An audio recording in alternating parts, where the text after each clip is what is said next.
So this isn't going to be a full review of the trailer. It's going to be more of what I found since I've bought the trailer that might be things that you want to look for after you get yours home. A couple of things that annoyed me, things that needed to be fixed or just put together, honestly. But anyway, because there's no videos of people that actually own this damn trailer online that I was able to see before I got it. So I figured I'd make one so at least everybody else might have an idea of what they can expect when they get theirs, if they get theirs. Anyway, first things first, the TV backer location was kind of a pain in the ass to find. It was not difficult, but essentially I was trying to see if I could find studs. I assume they were 16 on center. It mostly feels that way. The sticker where they put it, I've noticed, can be anywhere like from here where they're at on mine, and I've seen them all the way up over here on other trailers. And so either way, it seems to me like the backer location is actually over here.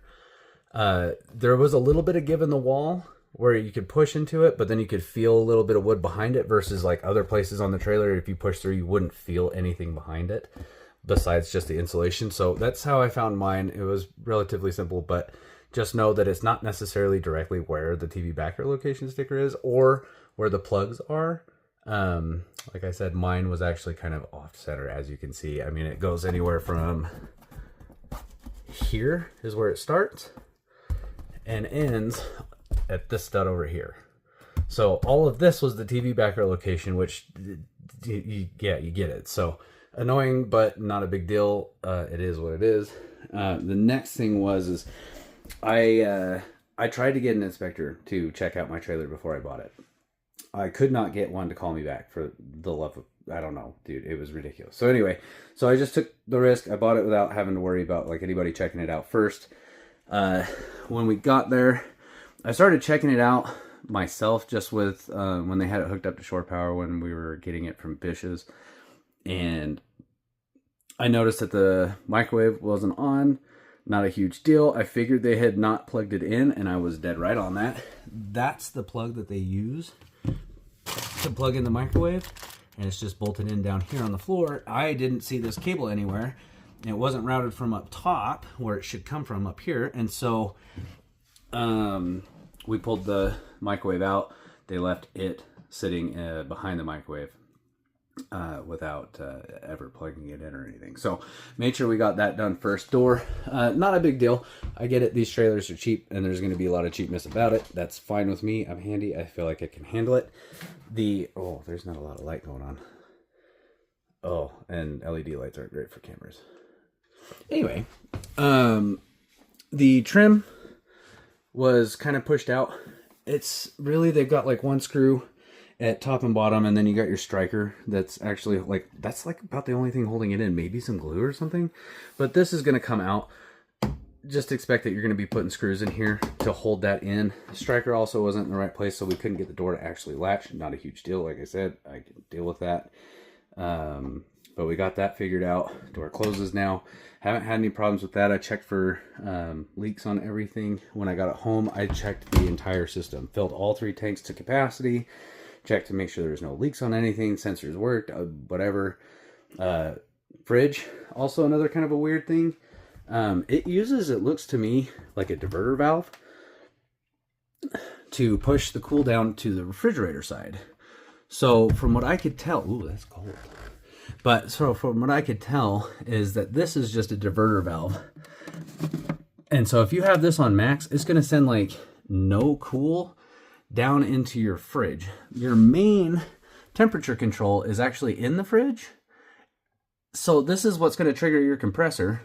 This is just a diverter valve, and this is what's actually getting cooling. This doesn't actually get any cooling. It gets passive cooling from the fan up here, sends that down through those 2 little holes in the center there, and it's barely anything. So I'm going to run this probably pretty high and keep the compressor rolling with that diverter valve on minimum, keeping the freezer as cool as possible and sending as much cool down into the fridge as possible. I think it will work. I don't think it'll be too much of a headache, but that's just something to think about. I would imagine this would probably freeze over trying to get your fridge cool if you have that diverter valve too high. And it's not going to send enough cool down here. This is going to freeze up. That's going to get almost nothing. So keep that in mind. I noticed that was kind of a weird quirk. Also, the fan to kick cooling down will turn off if this switch is open. So if you have your fridge open, you can push that down and you'll watch that fan spin up and start pushing some cool down. So if you open the freezer, it won't shut down, but if you open the fridge, it will shut down. So just, food for thought. The other thing that I had an issue with is when I was going through checking all the plumbing, this P-trap, oh, sorry, I got a flashlight in my hand. That's kind of a pain in the ass to do, but that portion of the P-trap, when this was glued together, it was at such an angle, it was so crooked that it couldn't seat, and it would actually strip the threads, and it would sit there and pop, pop, pop. So I ended up taking off the P-trap, threading this end first, getting it tight, rethreading this end since I had more play with it, and I was able to line everything up to the point of where it wouldn't leak, and I wasn't trying to strip the threads out. It does have the typical problem that we all hear about with, if you're ever looking up videos on RV plumbing, as far as the flex line being crimped with PEX tubing crimps. I would imagine this is almost a guaranteed leak that will come in the future. If not, I'll be pleasantly surprised, but as of now, I do expect that to become a problem in the future. I'm okay with that. I can handle that, but just keep that in mind. They are still definitely using that flex line to PEX crimping issue. So be aware of that. You will probably have a leak that you'll need to fix in the future. No one ever got really good views of the valves to the water heater, so I just wanted to get that for everybody just so you could see what you're working with here.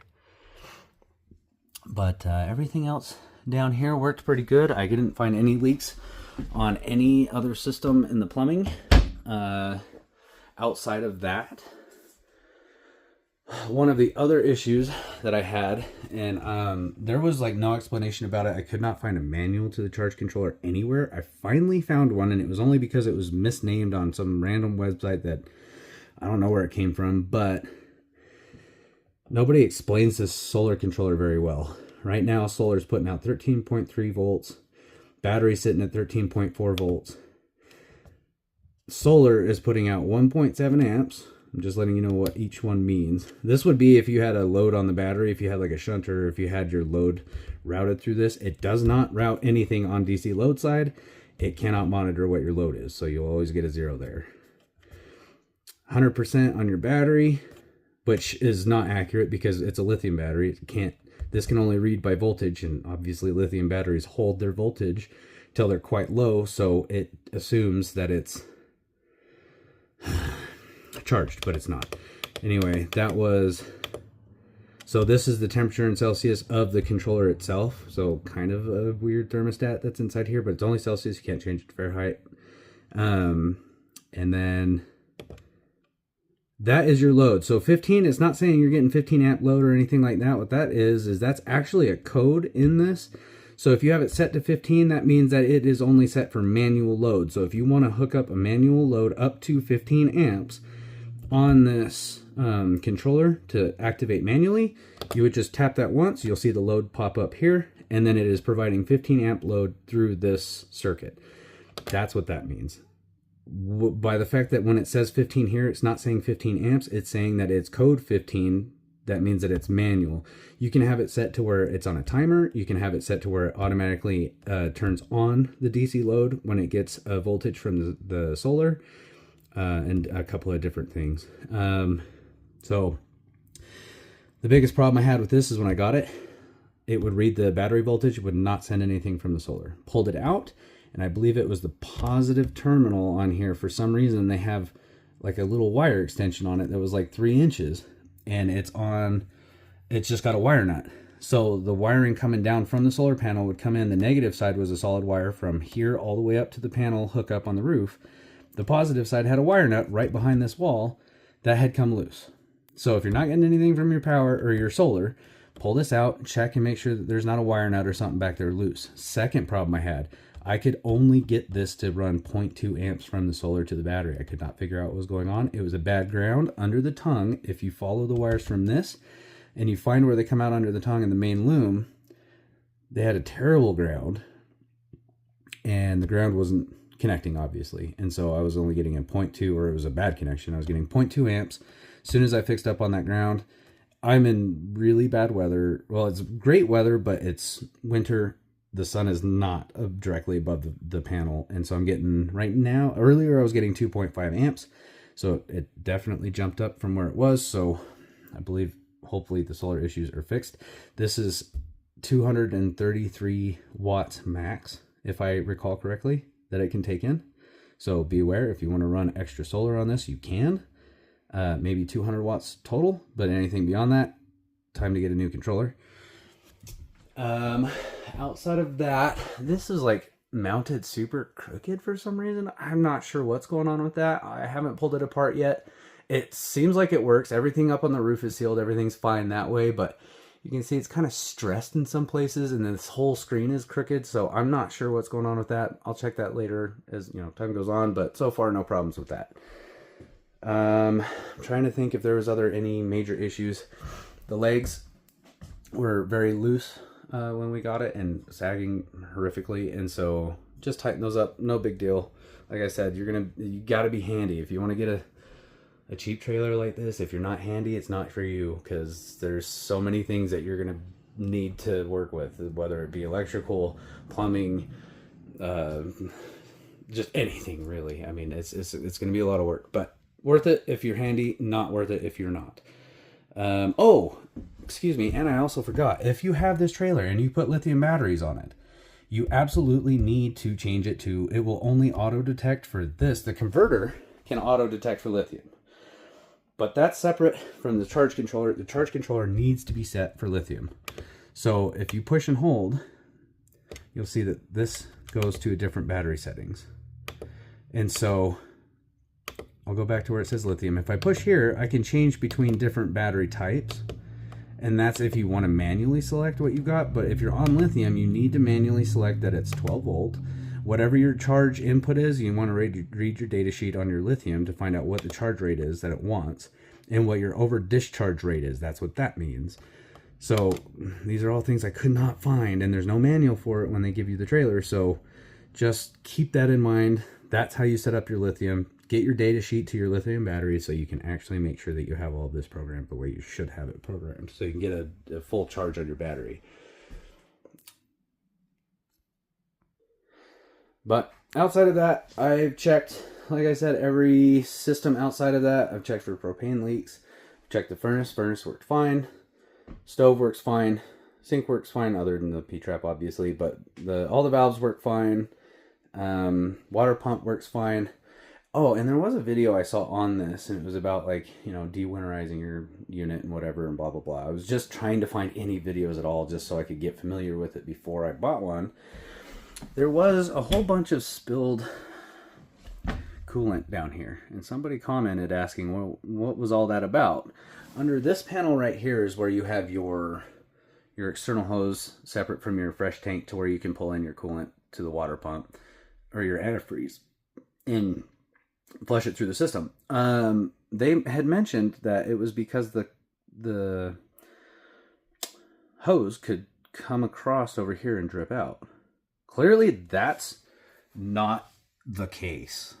So I'm assuming that unit probably had a leak here, or they had dripped something there. Maybe it wasn't a leak, maybe it wasn't as severe as it seems, but just want to keep that, obvious that there was something different there going on. Like I said, I don't know what it was, if it was a leak or not, but just keep your eyes open for that kind of stuff. Be, cognizant of the fact that this is a cheap trailer. It is what it is. You signed up for it, and that's why I recommend being super handy. But otherwise, it actually seems like it's a pretty decent trailer.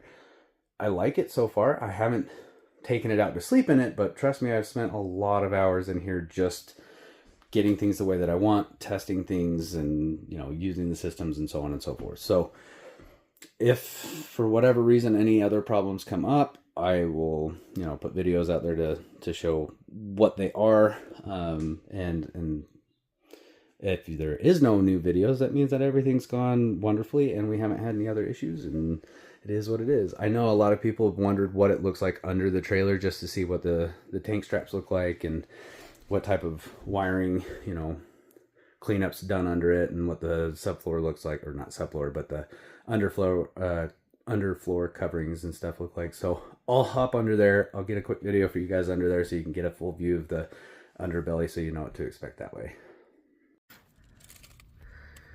Okay, here's the underside. I did put a sewer line holder on it, so that's extra from what would be under there normally, but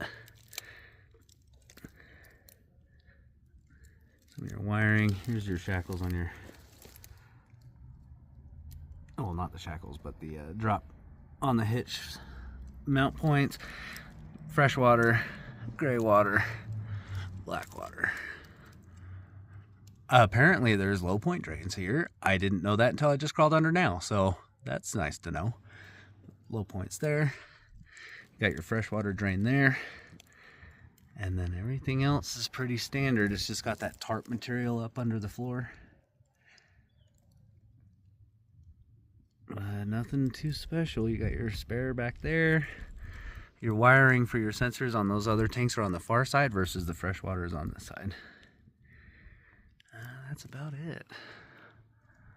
So hopefully this helps everybody.